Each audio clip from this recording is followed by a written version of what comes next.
प्राचीन समय की बात है। भारत में एक राजा राज्य करता था। वह बड़ा ही प्रतापी और दानी था। नित्य प्रतिदिन मंदिर में भगवत दर्शन करने जाता था। वह ब्राह्मण और गुरु की सेवा किया करता था। उसके दरबार से कोई भी याचक निराश होकर नहीं लौटता था। वह प्रत्येक गुरुवार को व्रत रखता एवं पूजन करता था। हर दिन गरीबों की सहायता करता था। परंतु यह सब बातें उसकी रानी को अच्छी नहीं लगती थी। वह न व्रत करती, न किसी को एक पैसा दान में देती थी। वह राजा से भी ऐसा करने को मना किया करती थी। एक समय की बात है कि राजा शिकार खेलने वन को चले गए थे। घर पर रानी और दासी थी। उस समय गुरु बृहस्पति देव साधु का रूप धारण करके राजा के दरवाजे पे आए और भिक्षा मांगने लगे। तो साधु ने रानी से भिक्षा मांगी तो वह कहने लगी कि हे साधु महाराज, मैं इस दान पुण्य से तो तंग आ गई हूँ। इस कार्य के लिए तो मेरे पति देव ही बहुत हैं। अब आप ऐसी कृपा करें कि सारा धन नष्ट हो जाए ताकि मैं आराम से रह सकूं। साधु रूपी बृहस्पति देव ने कहा, हे देवी, तुम तो बड़ी विचित्र हो। संतान और धन से कोई भी दुखी नहीं होता, इसको सभी चाहते हैं। पापी भी पुत्र और धन की इच्छा रखता है। अगर तुम्हारे पास धन अधिक है तो भूखे मनुष्यों को भोजन कराओ, प्याऊ लगवाओ, ब्राह्मणों को दान दो, धर्मशालाएं बनवाओ, कुआं, तालाब, बावड़ी, बाग बगीचे आदि का निर्माण कराओ और निर्धनों की कुंवारी कन्याओं का विवाह करवाओ। साथ ही यज्ञ आदि करो। इस प्रकार के कर्मों से आपका कुल का और आपका नाम परलोक में सार्थक होगा एवं स्वर्ग की प्राप्ति होगी। परंतु रानी साधु की इन बातों से खुश न हुई। उसने कहा, हे साधु महाराज, मुझे ऐसे धन की आवश्यकता नहीं जिसको मैं अन्य लोगों को दान दूं और जिसको रखने और संभालने में ही सारा समय मेरा नष्ट हो जाए। साधु ने कहा, हे देवी, यदि तुम्हारी ऐसी इच्छा है तो मैं जैसा बतलाता हूँ तुम वैसा ही करना। बृहस्पतिवार के दिन अपने घर को गोबर से लीपना, अभी के युग में पोछा लगाना जिसे कहते हैं, अपने केसों को पीली मिट्टी से धोना, केसों को धोते समय स्नान करना, राजा से कहना वह हजामत करवाए, भोजन में मांस मदिरा खाना, कपड़ा धोबी के यहाँ धुलने डालना। इस प्रकार 7 बृहस्पतिवार करने से तुम्हारा धन नष्ट हो जाएगा। यह कहकर साधु महाराज रूपी बृहस्पति देव अंतर ध्यान हो गए। रानी ने साधु के कहने के अनुसार 7 बृहस्पतिवार तक वैसा ही किया। साधु के बताए अनुसार कार्य करते हुए अभी तो केवल 3 बृहस्पतिवार ही बीते थे कि उनकी समस्त धन संपत्ति नष्ट हो गई। भोजन के लिए दोनों समय परिवार तरसने लगा तथा संसारिक भोगों से दुखी रहने लगा। तब वह राजा रानी से कहने लगा कि हे रानी, तुम यहाँ पर रहो, मैं दूसरे देश को जाता हूँ, क्योंकि यहाँ पर मुझे सभी मनुष्य जानते हैं, इसलिए मैं यहाँ कोई कार्य नहीं कर सकता। अब मैं परदेश जा रहा हूँ, वहाँ कोई काम धंधा करूँगा, शायद हमारे भाग्य बदल जाए। ऐसा कहकर राजा परदेश चला गया और वहां जंगल में लकड़ी काटता और शहर में बेचता। इस तरह से जीवन व्यतीत करने लगा। इधर राजा के बिना रानी और दासियां दुखी रहने लगी। किसी दिन भोजन मिलता, किसी दिन जल पीकर रह जाती। एक समय रानी और दासियों को 7 दिन बिना भोजन के किए हुए व्यतीत करना पड़ा। तो रानी ने अपनी दासी से कहा, हे दासी, यहाँ पास ही के नगर में मेरी बहन रहती है, वह बड़ी धनवान है, तू उसके पास जा और वहां से 5 सेर बेझर मांग कर ले आ, जिससे कुछ समय के लिए गुजर हो जाएगा। दासी रानी की बहन के पास गई। रानी की बहन उस समय पूजन कर रही थी। बृहस्पतिवार का दिन था। दासी ने रानी की बहन से कहा, हे रानी, मुझे आपकी बहन ने भेजा है, मुझे 5 सेर भेजर दे दो। दासी के अनेक बार कहने के बाद भी रानी की बहन ने कोई उत्तर नहीं दिया, क्योंकि वह उस समय बृहस्पतिवार की कथा सुन रही थी। जब दासी को रानी की बहन से कोई उत्तर नहीं मिला तो वह बहुत दुखी हुई। उसे क्रोध भी आया।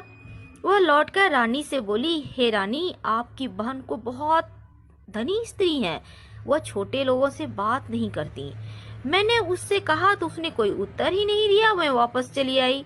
रानी बोली, हे दासी, इसमें उसका कोई दोष नहीं है। जब बुरे दिन आते हैं ना तो कोई सहारा नहीं देता। अच्छे बुरे का पता आपत्ति विपत्ति में ही लगता है। जो ईश्वर की इच्छा होगी वही होगा। यह सब हमारे भाग्य का दोष है। उधर रानी की बहन ने सोचा कि मेरी बहन की दासी आई हुई थी, परंतु मैं उससे ना बोली, इससे वो बहुत दुखी होगी।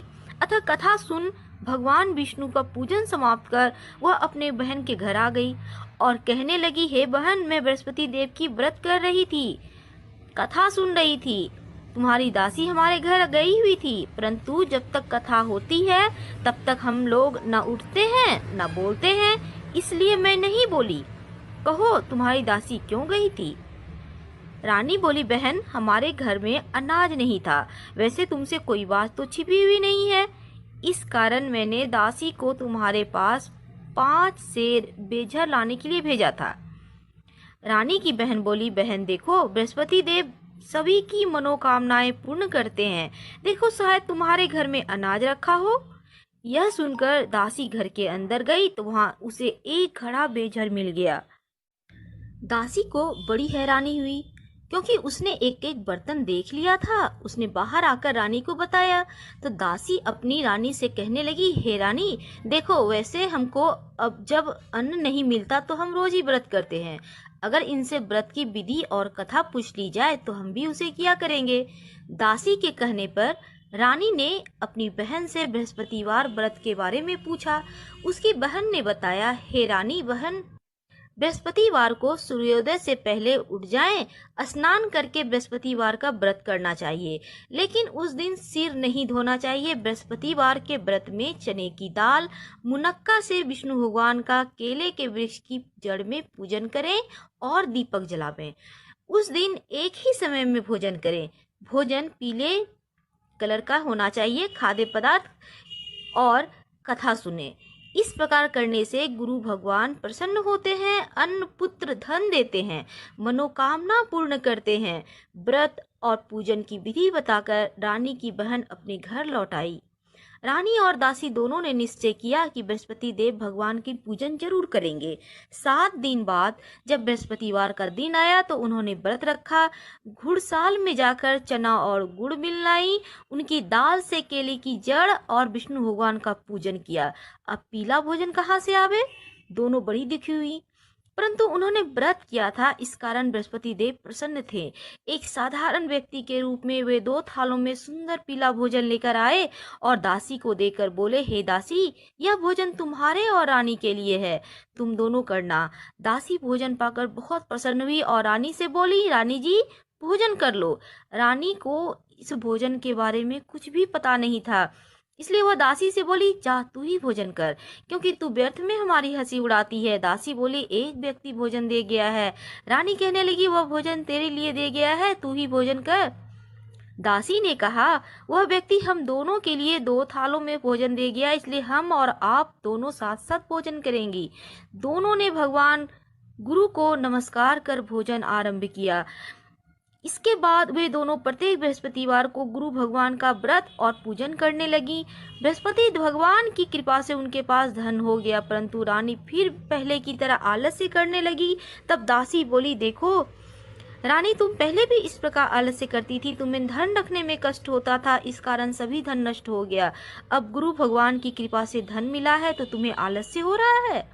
बड़ी मुसीबत के बाद हमने यह धन पाया है, इसलिए दान पुण्य करना चाहिए। तुम भूखे मनुष्य को भोजन कराओ, प्याऊ लगवाओ, ब्राह्मणों को दान दो, कुआं, तालाब, बावड़ी आदि का निर्माण करवाओ, मंदिर पाठशाला बनाकर दान दो, कुंवारी कन्याओं का विवाह करवाओ, धन को शुभ कार्यों में खर्च करो, जिससे तुम्हारा कुल का यश बढ़े और स्वर्ग प्राप्त हो, पितरदेव प्रसन्न हो। दासी की बात मानकर रानी ने इसी प्रकार के कर्म करने आरंभ किए, जिससे उनका काफी यश फैलने लगा।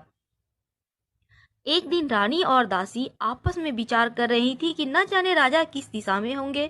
उनकी कोई खोज खबर नहीं है। गुरु भगवान से उन्होंने प्रार्थना की और भगवान ने रात्रि में राजा को सपने कहा, हे राजा, उठ, तेरी रानी तुझको याद करती है, अब अपने देश को लौट जा। राजा प्रातःकाल उठकर जंगल से लकड़ियां काट कर लाने के लिए जंगल की ओर चल पड़ा। जंगल से गुजरते हुए वह सोचने लगा, रानी की गलती से उसे कितने दुख भोगने पड़े। राजपाट छोड़कर उसे जंगल में आकर रहना पड़ा। जंगल से लकड़ियां काटकर उन्हें बेचकर गुजारा करना पड़ा। उसी समय उस जंगल में बृहस्पति देव एक साधु के रूप में आए और राजा के पास आकर बोले, हे लकड़हारे, तुम इस सुनसान जंगल में किस चिंता में बैठे हो, मुझको बताओ। यह सुनकर राजा के नेत्रों में जल भर आया और साधु की वंदना करके बोला, हे प्रभु, आप सब कुछ जानने वाले हैं। इतना कहकर राजा ने साधु को अपनी संपूर्ण कहानी बतला दी। महात्मा दयालु होते हैं। वे राजा से बोले, हे राजा, तुम्हारी पत्नी ने बृहस्पति देव का अपमान किया था, अपराध किया था, जिसके कारण तुम्हारी यह दशा हुई। अब तुम किसी प्रकार की चिंता मत करो, भगवान तुम्हें पहले से अधिक धन देंगे। देखो, तुम्हारी पत्नी ने बृहस्पतिवार का व्रत आरंभ कर दिया है। अब तुम भी बृहस्पतिवार का व्रत करके चने की दाल और गुड़ जल में डालकर लोटे में केले का पूजन करो, फिर कथा कहो और सुनो। भगवान तुम्हारी सब मनोकामनाओं को पूर्ण करेंगे। साधु को प्रसन्न देखकर राजा बोला, हे प्रभु, मुझे लकड़ी बेचकर इतना पैसा तो मिलता नहीं और बचता भी नहीं जिससे कि भोजन करने के उपरांत कुछ बचा सकूं। मैंने रात्रि में अपनी रानी को व्याकुल देखा है। मेरे पास कोई साधन नहीं जिससे समाचार जान सकूं। फिर मैं बृहस्पति देव की क्या कहानी कहूं, मुझको तो कुछ भी मालूम नहीं है। साधु ने कहा, हे राजा, तुम किसी प्रकार की चिंता मत करो। बृहस्पतिवार के दिन तुम रोजाना की तरह लकड़ियां लेकर शहर में जाओ। तुम्हें रोज से दुगुना धन प्राप्त होगा, जिससे तुम भली भांति भोजन कर लोगे और बृहस्पति देव की पूजा का सामान भी आ जाएगा। बृहस्पति देव की कहानी इस प्रकार है। प्राचीन काल में एक बहुत निर्धन ब्राह्मण था। उसके कोई भी संतान नहीं थी। वह नित्य पूजा पाठ करता, परंतु उसकी स्त्री बहुत मलिनता के साथ रहती थी। वह न स्नान करती, न किसी देवता की पूजन करती। प्रातः काल उठते ही सर्वप्रथम भोजन करती, बाद में कोई अन्य कार्य करती थी। ब्राह्मण देवता बहुत दुखी रहते थे। पत्नी को बहुत समझाते, परंतु कोई परिणाम ही नहीं निकलता। भगवान की कृपा से ब्राह्मण की स्त्री के कन्या उत्पन्न हुई। वह कन्या अपने पिता के घर में बड़ी होने लगी। वह बालिका प्रातः स्नान करके भगवान विष्णु की जप करती। वह बचपन से ही बृहस्पतिवार का व्रत भी करने लगी। पूजा पाठ समाप्त कर स्कूल जाती तो अपनी मुट्ठी में जौ भर के ले जाती और पाठशाला के मार्ग में डालती जाती थी। वही जौ स्वर्ण के हो जाते तो लौटते समय बीन कर घर ले आती। एक दिन वह बालिका सूप में उन सोने के जौं को फटक कर साफ कर रही थी। तभी उसकी माँ ने देख लिया और कहा, हे बेटी, सोने के जौं को फटकने के लिए तो सोने का सूप भी होना चाहिए ना। दूसरे दिन गुरुवार था। इस कन्या ने व्रत रखा और बृहस्पति देव से प्रार्थना करके कहा, हे प्रभु, यदि मैंने सच्चे मन से आपकी पूजा की हो तो सोने का सूप दे दो। बृहस्पति देव ने उसकी प्रार्थना स्वीकार कर ली। रोजाना की तरह वह कन्या जौ फैलाती हुई स्कूल चली गई। स्कूल से लौटकर जब वह जौ बीन रही थी तो बृहस्पति देव की कृपा से उसे सोने का सूप मिला। उसे वह घर ले आई और उसमें जौ साफ करने लगी, परंतु उसकी माँ का वही ढंग रहा। एक दिन की बात है, वह कन्या सोने के सूप में जौ साफ कर रही थी। उस समय उस नगर का राजकुमार वहां से होकर निकला। इस कन्या के रूप और सोने के सूप में जौ साफ करते हुए देख वह उस कन्या पे मोहित हो गया। राजमहल आकर वह भोजन और जल त्याग कर उदास होकर लेट गया। राजा को जब इस राजकुमार के द्वारा अन्न जल त्यागने का समाचार प्राप्त हुआ तो मंत्रियों के साथ अपने पुत्र के पास गए और बोले, हे बेटा, तुम्हें किस बात का कष्ट है?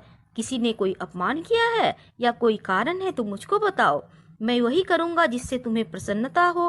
राजकुमार ने अपने पिता की बातें सुनी और वह बोला, मुझे आपकी कृपा से किसी बात का दुख नहीं है। किसी ने मेरा अपमान नहीं किया है, परंतु मैं उस लड़की के साथ विवाह करना चाहता हूँ जो सोने के सूप में जौ साफ कर रही थी। यह सुनकर राजा आश्चर्य में पड़ गया और बोला, हे बेटा, इस तरह की कन्या का पता तुम ही लगाओ, मैं उसके साथ तुम्हारा विवाह अवश्य ही करवा दूंगा। राजकुमार ने राजा को उस लड़की के घर का पता बताया। मंत्री उस लड़की के घर गए और राजा को आदेश दिया। राजा का आदेश ब्राह्मण को सुनाया। कुछ ही दिन बाद ब्राह्मण की कन्या का विवाह राजकुमार के साथ संपन्न हो गया। कन्या के घर से जाते ही उस ब्राह्मण देवता के घर में पहले की भांति गरीबी का निवास हो गया। अब भोजन के लिए भी दोनों समय का अन्न बहुत मुश्किल से मिलता था। एक दिन दुखी होकर ब्राह्मण देवता अपनी पुत्री से मिलने आए। बेटी ने बहुत सी पिता की अवस्था को देखकर धन वगैरह देके पिता को विदा कर दिया। इस तरह ब्राह्मण का कुछ समय तो सुखपूर्वक व्यतीत हो गया, लेकिन कुछ दिनों के बाद फिर वही हाल। ब्राह्मण फिर अपनी कन्या के यहाँ गया और सभी हाल कहा तो पुत्री बोली, हे पिताजी, आप माता जी को यहाँ लिवा लाओ, मैं उन्हें यह विधि बता दूंगी जिससे गरीबी दूर हो जाएगी।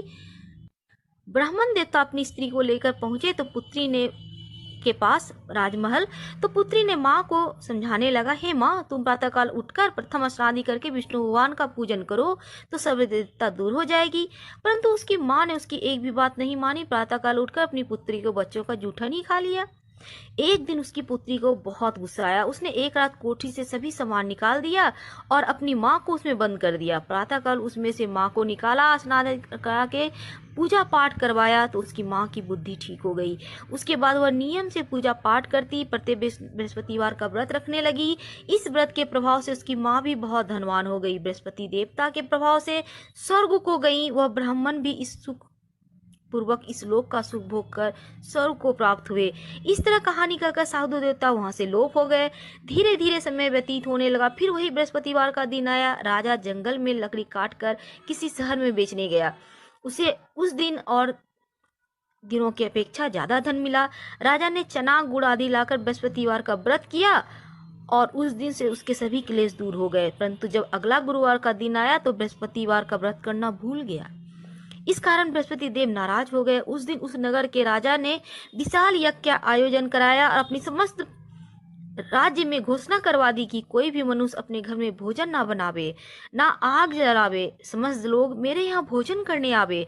इस आज्ञा को जो न मानेगा उसे फांसी की सजा दी जाएगी। राजा की आज्ञा अनुसार राज्य के सभी लोग राजा के घर में भोजन करने के लिए सम्मिलित हुए, लेकिन लकड़हारा कुछ देर से पहुंचा, इसलिए राजा उसको अपने साथ महल ले गए। और राजा लकड़हारे को भोजन करा ही रहे थे कि रानी की दृष्टि उस खूंटी पर पड़ी जिस पर उसका हार लटका हुआ था। उसे दिखाई न दिया। रानी ने निश्चय किया कि मेरा हार इसी लकड़हारे ने चुरा लिया है। उसी समय सैनिक बुलवाकर उसको जेल में डलवा दिया। तब लकड़हारे जेल में गया तो बड़ा दुखी होकर विचार करने लगा कि न जाने कौन से पूर्व जन्म के कर्म से मुझे यह दुख प्राप्त हुआ है, और उसी साधु को याद करके रोने लगा जो जंगल में मिला था। तत्काल बृहस्पति देव साधु के रूप में प्रकट हुए और उसकी दशा को देखकर कहने लगे, हे रे मूर्ख, तूने बृहस्पतिवार की कथा नहीं कही, इसी कारण तुझे यह दुख प्राप्त हुआ है। अब तू चिंता मत कर। बृहस्पतिवार के दिन जेल खाने के दरवाजे पर 4 पैसे पड़े मिलेंगे। तू उनसे बृहस्पति देव की पूजा करना तो तेरे सभी कष्ट दूर हो जाएंगे। अगले बृहस्पतिवार उसे जेल के द्वार पर 4 पैसे मिले।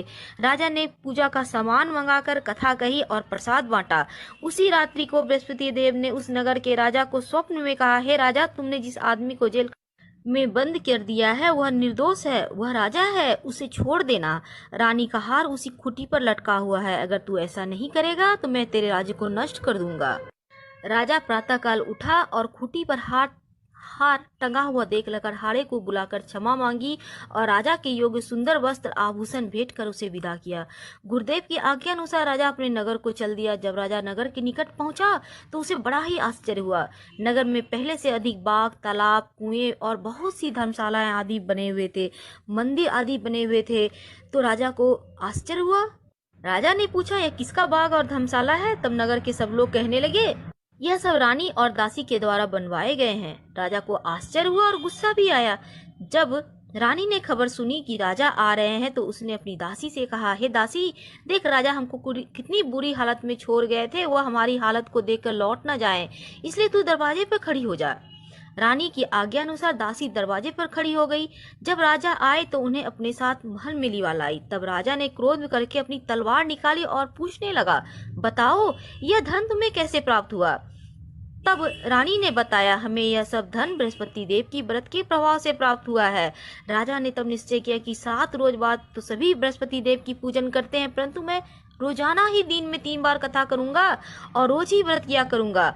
अब हर समय राजा के दुपट्टे में चने की दाल बंधी रहती, वह दिन में 3 बार कथा कहता। एक रोज राजा ने विचार किया कि चलो अपनी बहन के यहाँ हो आवे। इस तरह निश्चय कर राजा घोड़े पर सवार होकर अपनी बहन के यहाँ चल दिया। मार्ग में उसने देखा कुछ आदमी मुर्दे को लिए जा रहे हैं। उन्हें रोककर राजा कहने लगा, अरे भाइयों, मेरी बृहस्पतिवार की कथा सुन ले। वे बोलो, लो, हमारा आदमी मर गया है, इसको अपनी कथा की पड़ी है। परंतु कुछ आदमी बोले, अच्छा कहो, हम तुम्हारी कथा भी सुनेंगे। राजा ने दाल निकाली और कथा करनी शुरू कर दी। जब कथा आधी हुई तो मुर्दा हिलने लगा और कथा समाप्त हुई तो राम राम कहते हुए मुर्दा खड़ा हो गया। राजा आगे बढ़ा, उसने चलते चलते शाम हो गई। आगे मार्ग में एक किसान खेत में हल चलाता मिला। राजा उससे बोला, अरे भैया तुम मेरी बृहस्पति देव की कथा सुन ले। किसान बोला, जब तक मैं तेरी कथा सुनूंगा 4 अढ़ैया खेत जोत लूंगा, जा कथा अपनी किसी और को सुनाना। राजा आगे चलने लगा। राजा के हटते ही बैल पछाड़ खड़ के गिर गए। किसान के पेट में बहुत जोर दर्द होने लगा। उसी समय किसान की माँ रोटी लेकर आई। उसने जब यह देखा तो अपने पुत्र से सब हाल पूछा। बेटे ने सभी हाल कह दिया। तो बुढ़िया दौड़ी दौड़ी घुड़सवार के पास गई और उससे बोली, मैं तेरी कथा सुनूंगी, तू अपनी कथा मेरे खेत पे चल के कहना। राजा ने लौटकर बुढ़िया के खेत पे जाकर कथा कही, जिसके सुनते ही बैल खड़े हो गए। किसान का पेट का दर्द भी बंद हो गया। राजा अपनी बहन के घर पहुंचा तो बहन ने भाई की खूब मेहमानी की। दूसरे रोज प्रातःकाल राजा जगा तो वह देखा कि सब लोग भोजन कर रहे हैं। राजा ने अपनी बहन से पूछा, ऐसा कोई मनुष्य नहीं है जिसने भोजन न किया हो? वह मेरी बृहस्पति देव की कथा तो सुन ले। यह सुनकर बहन बोली, भैया यह देश ही ऐसा है, लोग यहाँ पहले भोजन करते हैं, बाद में अन्य कार्य करते हैं। अगर कोई पड़ोस में है तो मैं देख कर आती हूँ। ऐसा कहकर बहन चली गई, परंतु उसे ऐसा कोई भी व्यक्ति नहीं मिला जिसने भोजन न किया हो। अतः वह एक कुम्हार के घर गई जिसका लड़का बीमार था। उसे मालूम हुआ कि उसके यहाँ से 3 रोज से किसी ने भोजन नहीं किया है। रानी ने अपने भाई की कथा सुनने के लिए कुम्हार से कहा तो वह तैयार हो गया। राजा ने जाकर बृहस्पतिवार की कथा कही, जिसका सुनकर उसका लड़का ठीक हो गया। अब तो राजा की प्रशंसा होने लगी। एक दिन राजा ने अपनी बहन से कहा, हे बहन, मैं अपने घर जाऊंगा, तुम भी तैयार हो जाओ। राजा की बहन ने अपनी सास से कहा तो अपने भाई के साथ जाने की आज्ञा मांगी। सास बोली, चली जा, परंतु अपने लड़कों को मत ले जाना, क्योंकि तेरे भाई को कोई संतान नहीं होती है। बहन ने अपने भाई से कहा, हे भैया मैं तो चलूंगी, कोई बालक नहीं जाएगा। राजा ने कहा, जब बालक ही नहीं जाएगा तो तुम जाकर क्या करोगी? दुखी मन से राजा अपने नगर को लौट आया। राजा ने अपनी रानी से कहा, हम निसंतान हैं, कोई हमारे घर आना पसंद नहीं करता। इतना कहकर बिना कुछ खाए सैया पर लेट गए। रानी बोली, हे प्रभु, बृहस्पति देव ने हमें सब कुछ दिया है, हमें संतान भी अवश्य देंगे। उसी रात बृहस्पति देव ने राजा को स्वप्न में कहा, हे राजा उठ, सभी सोच त्याग दे, तेरी रानी गर्भवती है। राजा को यह जानकर बहुत खुशी हुई। 9वें महीने रानी के गर्भ से एक सुंदर पुत्र पैदा हुआ। जब राजा की बहन ने यह सब शुभ समाचार सुना तो वह बहुत खुश हुई और बधाई लेकर अपने भाई के यहाँ आई। तभी रानी ने कहा, घोड़ा चढ़कर तो नहीं आई, गधी चढ़ी आई। राजा की बहन बोली, भाई मैं इस प्रकार ना कहती, तुम्हें औलाद कैसे मिलता? बृहस्पति देव ऐसे ही हैं, जिनके मन में जो भी कामनाएं रहती हैं सभी को पूर्ण करते हैं। जो सद्भावना पूर्वक बृहस्पतिवार का व्रत करता है, पढ़ता है, सुनता है अथवा दूसरों को सुनाता है, बृहस्पति देव उसकी सदैव रक्षा करते हैं। जो संसार में सद्भावना व सच्चे हृदय से बृहस्पति देव की पूजन करते हैं, उनकी सभी मनोकामनाएं उसी प्रकार से पूर्ण होती है जैसे राजा और रानी ने बृहस्पति देव की कथा और गुणगान किया। उनकी सभी इच्छाएं बृहस्पति देव ने पूर्ण की थी। मनुष्य को हृदय से उनका जय जयकार करते हुए, मनन करते हुए जय जयकार बोलना चाहिए। बृहस्पति भगवान की जय, विष्णु भगवान की जय, लक्ष्मी मैया की जय। दोस्तों, ये कथा आदि मत सुनिएगा, बहुत पाप लगता है। आप जब भी कथा सुने, पूरा कथा सुनने के बाद हाथ में जो आपने पुष्प या चना गुड़ रखा था वहीं पे अर्पित करें और प्रणाम करें, आरती करें। धन्यवाद। हम फिर मिलेंगे।